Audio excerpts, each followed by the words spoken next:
Ayo urang masak kucai sareng tongkolnya.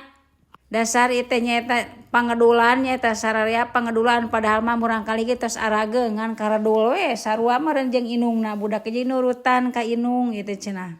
Masak ke kuat jam 11 nya dasar pangedulan lapar ge ditahan we tadi teh ngamam roti we nu aya di warungnya dasar pangedulan tukang warung maklum. Tukang warung mah nya lamun we cicing geura tara aya nu ka warung teh lamun bagian we masak atawa dahar jol atuh teu kaur. Lapar tungtungna mah beuki lapar jol nu ka warung. Nah ai tukang warung ngadojana teh nya baraya bakat meureun kitu ai tukang warungnya.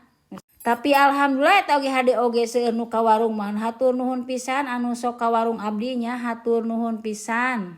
Tuh beres oge geuninganan ayeuna masak teh nya urang emam we heula ayeuna mah tuh nya sok baraya urang emam heula sareng kucai sareng tongkol meuni raos pisan nya alhamdulillah hatur nuhun Gusti tos dipaparinan rezeki ya Allah hatur nuhun pisan.